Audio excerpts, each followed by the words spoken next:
नमस्कार श्रोताओं, 90.8 मेगाहर्ट्ज पर आप सभी का स्वागत है। हम हैं रेडियो संवाद में। हमारे साथ हैं महात्मा गांधी अंतर्राष्ट्रीय हिंदी विश्वविद्यालय वर्धा के वरिष्ठ प्राध्यापक डॉक्टर अनिल कुमार अंकित राय। डॉक्टर राय वहां पर वरिष्ठ प्राध्यापक हैं और मीडिया जगत में उनका विशेष नाम है। आज वो रेडियो संवाद में हमारे साथ हैं। डॉक्टर साहब, आपका रेडियो संवाद में बहुत स्वागत है। धन्यवाद जी। डॉक्टर साहब, चूंकि मीडिया एजुकेशन अब लगातार तेजी से आगे बढ़ रहा है और इसी बीच में नई शिक्षा नीति भी अब आ गई है, तो अगर हम पत्रकारिता शिक्षण से नई शिक्षा नीति को जोड़ें तो उसका राष्ट्रीय स्वरूप किस तरीके का हो सकता है? जी, पहली बातों की राष्ट्रीय शिक्षा नीति जो वर्तमान समय में भारत में लागू हो चुकी है, ये आजाद भारत में शिक्षा जगत में बहुत बड़ा पहल है। राष्ट्रीय शिक्षा नीति दरअसल पूरी शिक्षा जगत में, पूरी शिक्षा की पद्धति में, पढ़ने लिखने और सीखने सिखाने की पूरी पद्धति में आमूल चूल परिवर्तन राष्ट्रीय शिक्षा नीति के माध्यम से हम सबके समक्ष उपस्थित है। ये राष्ट्रीय शिक्षा नीति का जो सबसे बड़ा पहल है वो है भाषा के स्तर पर, उसके पाठ्य संरचना के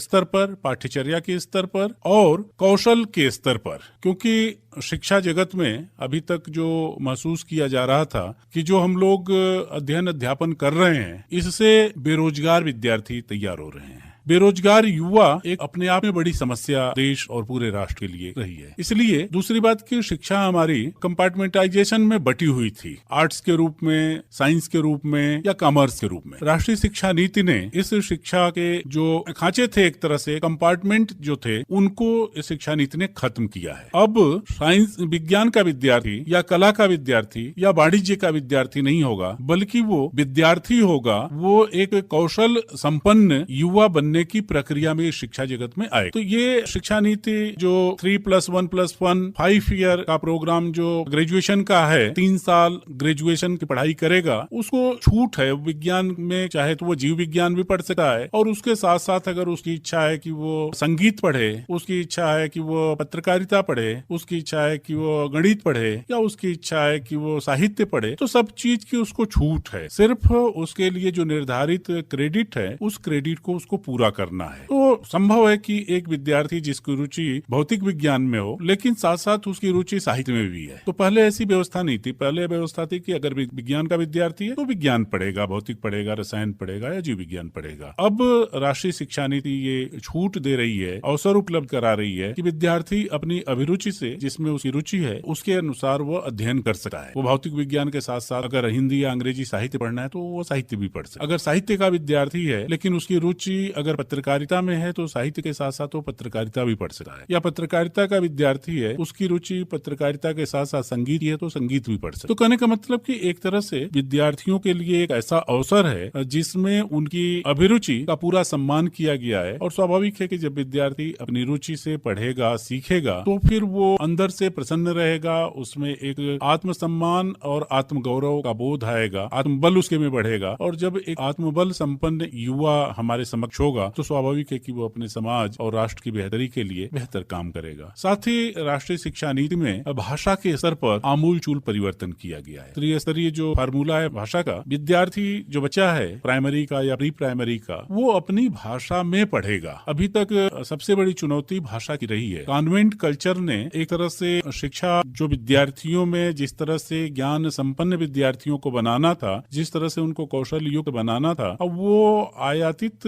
भाषा के माध्यम से, या जिसको हम कहेंगे कि अननेचुरल लैंग्वेज की वजह से, वो बहुत ही स्वाभाविक विकास विद्यार्थियों का नहीं हो पा रहा था। इसलिए ये राष्ट्रीय शिक्षा नीति में प्रावधान है कि जिस भी परिक्षेत्र का विद्यार्थी है वो अपने परिक्षेत्र में अपनी भाषा में पढ़ाई लिखाई करेगा और प्राइमरी से यूजी से पीजी तक की पढ़ाई उसको अपनी भाषा में करने की सुविधा है। वो अपनी भाषा में पढ़ेगा, अपनी भाषा में सोचेगा, अपनी भाषा में शोध और ज्ञान का सृजन करेगा। ये राष्ट्रीय शिक्षा नीति की बहुत बड़ी पहल है। तो भाषा के स्तर पर और पाठ्यचर्याओं के स्तर पर राष्ट्रीय शिक्षा नीति बड़ी पहल की है। साथ ही जो पूरी शिक्षा है वो अब शिक्षक केंद्रित हुआ है। शिक्षक केंद्रित इसलिए पहले हम पाठ्यक्रमों को विभागों के केंद्र के स्तर पर बांटा गया था या अलग अलग ज्ञानानुशासनों के अलग अलग पाठ्यक्रम तैयार कर दिए गए। अब उससे नुकसान ये हो रहा था कि विद्यार्थी पत्रकारिता तो जान जा रहा था कि पत्रकारिता क्या है, पत्रकारिता में किस तरह से उसको रिपोर्टिंग करनी है, किस तरह से एडिटिंग करनी है, किस तरह से एंकरिंग करनी है, किस तरह से पत्रकारिता के काम करने हैं, लेकिन लेकिन इतर जो विषय थे उससे एकदम वो अछूता रहता। भारतीय राजनीति के बारे में उसको नहीं पता चलता, वो अर्थव्यवस्था के बारे में ठीक से उसकी समझ नहीं विकसित हो पाती थी, उसकी समझ भारतीय संस्कृति और भारतीय साहित्य को लेकर के नहीं विकसित हो पाती। अभी ये छूट के माध्यम से मिला है कि पत्रकारिता में जो विद्यार्थी आ रहा है, अगर उस रुचि है कि वो आर्थिक विषयों का ज्ञान, तो वो अर्थशास्त्र पढ़ने के लिए स्वतंत्र है। अगर उसकी रुचि है कि वो भारतीय समाज, तो समाज व्यवस्था या समाज कार्य का विषय पढ़ सकता है। तो ये एक बड़ा अमूलचूल पहल है राष्ट्रीय शिक्षा नीति कि विद्यार्थी अपने अभिरुचि के अनुसार अध्ययन करेगा और जिससे जिस भी क्षेत्र में वो काम करने जाएगा उस क्षेत्र में के साथ वो न्याय कर पाएगा, भाषा के स्तर पर और अपने ज्ञान के स्तर पर। ये और दूसरी बात की जो शिक्षक है वो अपने पाठ्यक्रम की संरचना तैयार करेगा। विद्यार्थी विश्वविद्यालय का विद्यार्थी, अब विद्यार्थी विभाग का न होकर के लगभग विश्वविद्यालय का विद्यार्थी होगा। जो विश्वविद्यालय में प्रवेश लेगा वो हो सकता है कि 4 क्रेडिट इलेक्ट्रॉनिक मीडिया में पढ़ रहा हो, तो बाकी 4 क्रेडिट वो मीडिया मैनेजमेंट का पढ़ सकता है जाकर, बाकी वो 4 क्रेडिट चाहे तो जर्नलिज्म का जाकर के पढ़ सकता। और शिक्षक अपने पाठ्यक्रम को बनाएगा, उसका पाठ्यक्रम उसकी यूएसपी होगी, शिक्षक को अब उसके पाठ्यक्रम से जाना जाएगा। और अगर शिक्षक बेहतर है, शिक्षक का पाठ्यक्रम अगर बेहतर है, अच्छा है, रुचिपूर्ण है, कौशल युक्त है, कुछ सिखाने की क्षमता अगर उस पाठ्यक्रम में है, तो विद्यार्थी उस शिक्षक के पास आएगा पढ़ने के लिए। शिक्षक और उसके पाठ्यक्रम का चयन विद्यार्थी करेगा। ये स्वतंत्रता राष्ट्रीय शिक्षा नीति विद्यार्थियों को दे रही है। मुझे लगता है कि इस शिक्षा नीति से युवाओं में, और युवा अगर हमारा समृद्ध होगा ज्ञान के स्तर पर, मेधा के स्तर पर, तो स्वाभाविक है कि राष्ट्र उन्नत होगा, राष्ट्र समृद्ध होगा। ये राष्ट्रीय शिक्षा नीति एक बड़ी उपलब्धि हमारे समाज और शिक्षा जगत के लिए इससे मिल रही। बिल्कुल डॉक्टर साहब, निश्चित ही जो राष्ट्रीय शिक्षा नीति का स्वरूप है उसमें आपने बहुत ही अच्छी बात बताई कि भाषा के स्तर को लेकर के विद्यार्थी पूरी पढ़ाई अपनी मातृभाषा में पूरी कर सकता है, साथ ही वो किसी विभाग का विद्यार्थी ना होकर के पूरे विश्वविद्यालय का विद्यार्थी होगा और वो अपनी रुचि के अनुसार विषयों का चयन करके पढ़ाई कर सकता है। डॉक्टर साहब, राष्ट्रीय शिक्षा नीति से शिक्षा जगत में बदलाव की संभावनाएं क्या हैं, इस पर आपका क्या विचार है? जैसा कि मैंने चर्चा की पहले कि पूरी शिक्षा जगत में आमूलचूल बदलाव हो रहा है राष्ट्रीय शिक्षा नीति। राष्ट्रीय शिक्षा नीति एक तरह से पहली तो बात की जो आयातित शिक्षा नीति हमारी थी, हालांकि इस शिक्षा नीति से पहले की शिक्षा नीति में भी वो व्यवस्थाएं थी, लेकिन सबसे बड़ी समस्या थी नीति कितनी भी अच्छी हो, अगर उसका क्रियान्वयन बहुत अच्छे ढंग से नहीं हो रहा है तो नीति का कोई मतलब नहीं है। इस बार इस राष्ट्रीय शिक्षा नीति 2020 के क्रियान्वयन को लेकर के शिक्षा जगत और शासन प्रशासन एक तरह से दृढ़ संकल्पित है, इसका क्रियान्वयन होना है। इससे पहले की शिक्षा नीतियों में बहुत अच्छी बातें थी, लेकिन क्रियान्वयन के स्तर पर वो एकदम असफल रही। अभी सरकार ने और शासन ने और विश्वविद्यालयों ने, पूरी बौद्धिक जगत ने, शिक्षा जगत ने कमर कस लिया है कि हम इसका क्रियान्वयन करेंगे। तो इसलिए क्रियान्वयन के सूत्र क्या हो सकते हैं राष्ट्रीय शिक्षा नीति के? राष्ट्रीय शिक्षा नीति 2020 के क्रियान्वयन के सूत्र विषयवार, ज्ञान अनुशासनवार, हर ज्ञान अनुशासन में किस तरह से राष्ट्रीय शिक्षा नीति को इम्प्लीमेंट किया जाए, इस पर तेजी से सब लोग मिलकर के काम कर रहे हैं। इससे बदलाव सबसे बड़ी तो ये है भारतीय ज्ञान परंपरा और भारतीयता जिसको हम कहते हैं, भारतीयता, भारतीय बोध जो हमें आत्मसम्मान देती है, जो हमें अपने परिवेश को समझने का मौका देती है, जो हमें अपनी आवश्यकताओं को समझने का मौका देती है, जो हमें अपनी आवश्यकताओं समझ करके और स्थानीय समस्याओं को खत्म करने का एक तरह से रास्ता सुझाती है, उनके उस स्तर पर प्रयास हो रहा है। भारतीय ज्ञान परंपरा, चूंकि भारत शिक्षा जगत में, अपने शिक्षा जगत में खास करके जिस शिक्षा जगत से हम लोग पढ़ करके आगे बढ़े और जिसको पढ़ा रहे थे, वो आयातित शिक्षा कहीं न कहीं वो मैकाले की शिक्षा से प्रभावित शिक्षा रही है। वो आजादी के पहले भी, आजादी के बाद उसी शिक्षा नीति से हम लोग, और ये शिक्षा नीति, इसका दुष्परिणाम क्या रहा है ये किसी को बताने की जरूरत नहीं है। जिस मैकाले की शिक्षा नीति से हम लोग पढ़ करके आगे बढ़ते रहे, उसका दुष्परिणाम देखने को आज मिल रहा है। उस दुष्परिणाम को खत्म करने का एक तरह से ये माध्यम राष्ट्रीय शिक्षा नीति बनेगी शिक्षा जगत में आमूलचूल। क्योंकि जब तक हम अपनी संस्कृति के बारे में, अपने बोध के बारे में और ज्ञान की जो अपनी परंपरा है, कौशल और बुद्धि की जो अपनी परंपरा है, शिक्षा की जो अपनी परंपरा है, अगर जब तक हम उससे नहीं जुड़ेंगे तब तक भारत का, अपने राष्ट्र का, अपने समाज का उत्थान हम नहीं कर सकते। तो इसलिए ये राष्ट्रीय शिक्षा नीति अपने जड़ों से जुड़ने का मौका दे रही है। सबसे बड़ी बात, क्योंकि अभी तक हम जो विभिन्न ज्ञान अनुशासनों में पढ़ते हैं वो पाश्चात्य दार्शनिकों को, पाश्चात्य मान्यता मान्यताओं को, पाश्चात्य परिभाषाओं को और पाश्चात्य के चश्मे से दूसरे देशों के, दूसरों की संस्कृति के, दूसरों की आवश्यकताओं से बने सिद्धांतों से हम अपनी समस्याओं का समाधान तलाशते रहते हैं। मुझे लगता है कि ये सबसे बड़ी बाधा रही है हमारी समस्याओं को खत्म होने में, क्योंकि दूसरे की समस्याओं से जो समाधान है, जरूरी नहीं है कि दुनिया भर की समस्याओं का समाधान उस सिद्धांत से, उस फार्मूला से निकल सके। इसलिए जो शिक्षा अभी तक चल रही थी वो आयातित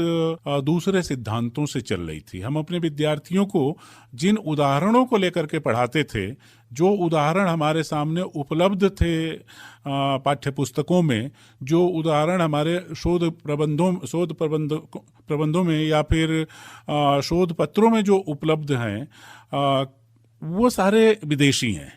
उनको भारतीय परिवेश में हमारी जो समस्याएं हैं उसके साथ में जोड़ करके हम समाधान नहीं निकाल पा रहे थे। ये राष्ट्रीय शिक्षा नीति विश्वविद्यालयों को एक तरह से मुक्त आलय बना रही है। विश्वविद्यालय नाम से था खुलापन, नाम से था ज्ञान का सृजन यहाँ पर होगा, लेकिन ज्ञान का सृजन नहीं हो रहा था, बल्कि ज्ञान को हम उगलने और निगलने का काम कर रहे थे। जो विदेशों से ज्ञान आया हुआ है उसको हम निगलते थे और विद्यार्थियों के बीच में जाकर के उगलते थे। उससे क्या है कि निगलने और उगलने की जो संस्कृति थी, जो परंपरा थी, जो पद्धति थी पढ़ने लिखने की, उससे मुक्ति ये राष्ट्रीय शिक्षा नीति दे रही है। तो मुझे लगता है कि राष्ट्रीय शिक्षा नीति एक तरह से जो अपनी ज्ञान परंपराएं हैं, जो हमारे सिद्धांतकार हैं, जो हमारे संचारक हैं, जो भारतीय जो संचारक हमारे हैं, हम विदेशी संचारकों की बात करते हैं, विदेशी संचार मॉडल को हम पढ़ाते हैं पत्रकारिता के विद्यार्थियों को, विदेशी संचार सिद्धांत पढ़ाते हैं। उन सारे संचार सिद्धांतों में आप देखेंगे कि पूरी तरह से संचार होता हुआ नहीं दिखता है। कितना भी अच्छा संचारक हो, लेकिन बाधा जरूर उसमें दिखती है। उस मॉडल में ही बाधा एक महत्वपूर्ण अंग है। यानी कि संचार पूरा का पूरा नहीं होगा, कुछ न कुछ जो है कम होगा संचार प्रापक तक जाते जाते, या जिस तक संचार पहुंचना है, जिस तक सूचना पहुंचनी है, उसमें कुछ न कुछ परिवर्तन होगा। इसलिए संचार तो कुछ किया जाता है और सामने वाला कुछ समझता है। स्वाभाविक है कि जब कहने वाला कुछ कहेगा और समझने वाला कुछ समझेगा, तो स्वाभाविक है कि फिर उसका इम्प्लीमेंटेशन उस तरह से नहीं हो पाएगा।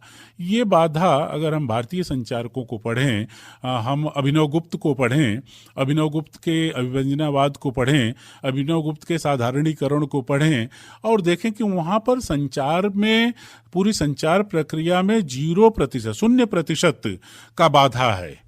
अगर सामने अगर हम कोई काव्य पढ़ रहे हैं, कोई नाटक देख रहे हैं, तो हम पूरी तरह से उससे जुड़ जाते हैं। अगर हम कोई नाटक देख रहे हैं, सिनेमा हॉल में बैठ करके सिनेमा देख रहे हैं, और अगर हमारे प्रिय पात्र के साथ अगर कोई दुर्घटना घटती है, अगर वो दुखी है, वो रो रहा है, तो हमारे आंखों से भी आंसू आने लगता है। ये भारतीय सिद्धांत है संचार का, कि जहां हम भूल जाते हैं अपने व्यक्तित्व को, अपने आप को भूल करके जो संदेश देने वाला है, जो संचारक है, उसके साथ पूरी तरह से जुड़ जाते हैं और हमारे और उसके बीच का जो अंतर होता है वो खत्म हो जाता है। ये भारतीय संचार सिद्धांत है, जिसमें संचारक और जिसके साथ संचार किया जा रहा है उसके बीच का बाधा, सब तरह की बाधाएं खत्म हो जाती हैं और दोनों एकदम जुड़ करके जैसा संचार होने वाला है, अगर मान लीजिए कि रामचरितमानस में या रामलीला में अगर सीता का हरण हो रहा है, राम अगर वियोग में है, तो वहां बैठा हुआ हर व्यक्ति वियोग में हो जाता है, हर व्यक्ति के आंखों से आंसू आने लगता है। तो ये संचार है, ये भारतीय संचार सिद्धांत है। इससे हम कटे हुए रहे हैं अभी तक। हमें अभी ये बताया ही नहीं गया कि भारतीय संचारक भी हुए हैं, भारतीय संचार सिद्धांत भी हुआ है। भारत में जो संचारक, विवेकानंद से बड़ा संचारक कौन हुआ, जिसने अमेरिका में शिकागो में जाकर के और अपने छोटे से भाषण के माध्यम से पूरी दुनिया में ख्याति प्राप्त किया। उसको थोड़ा सा समय दिया गया था विवेकानंद जी को, और थोड़े समय में, कुछ मिनटों में वो उन्होंने अपनी बात को इस तरह से प्रस्तुत किया कि दुनिया भर के जो उस धर्म सभा में विद्वान आए हुए थे, वहाँ की मीडिया पूरी तरह से विवेकानंद की कायल हो गई।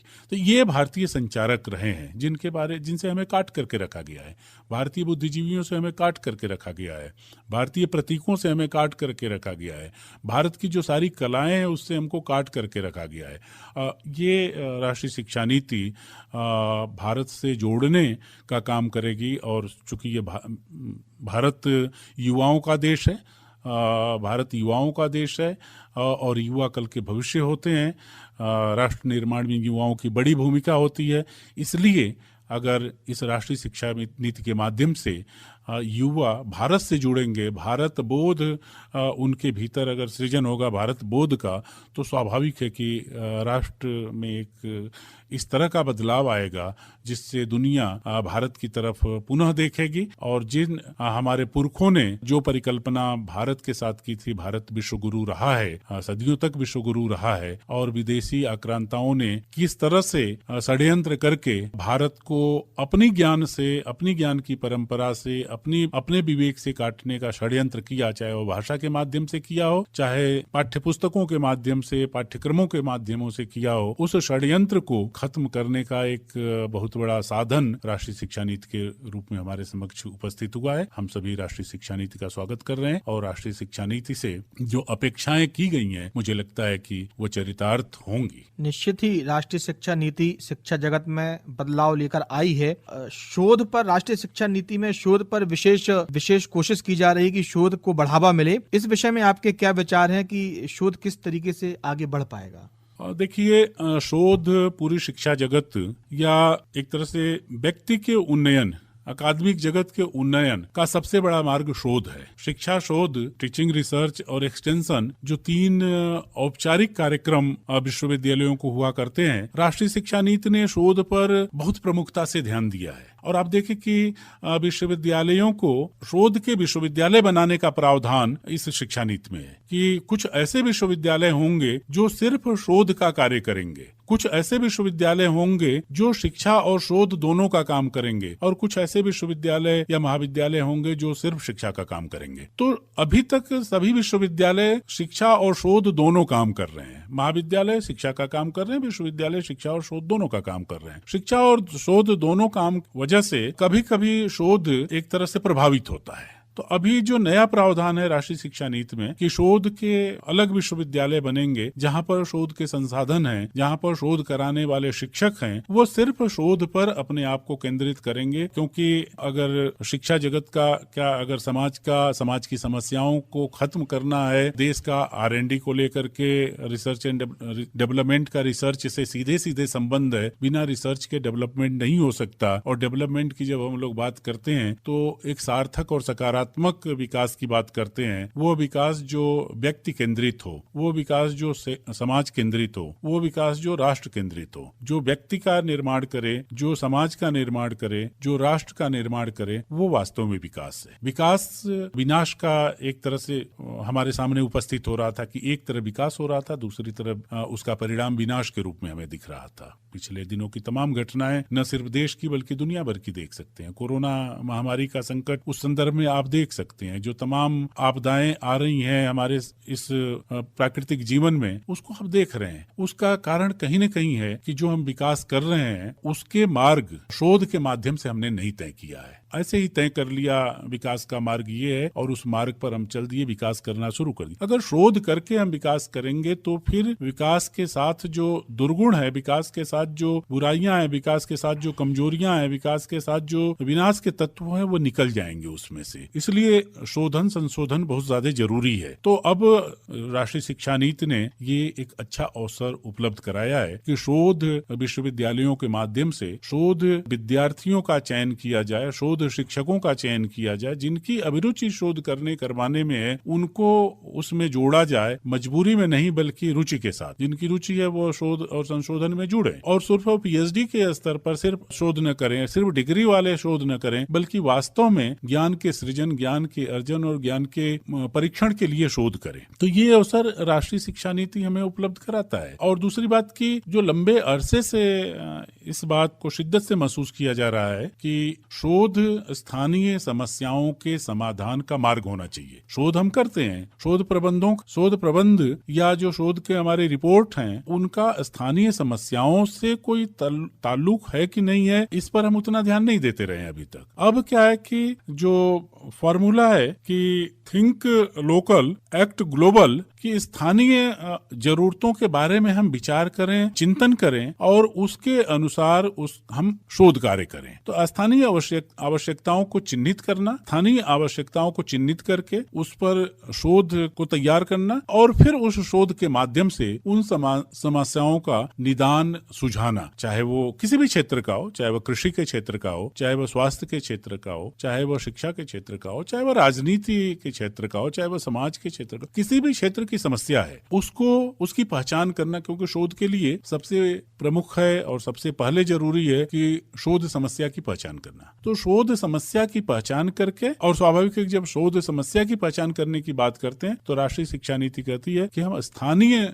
समस्या की पहचान करें और फिर उसके अनुरूप शोध कार्य करें और उस शोध से फिर उस समस्या के समाधान का मार्ग सुझाएं। तो ये राष्ट्रीय शिक्षा नीति में शोध को लेकर के जो पहल है वो भी युगांतकारी है। इससे पूरी शिक्षा जगत में बदलाव आएगा, पूरे शोध अनुसंधान के क्षेत्र में बदलाव आएगा।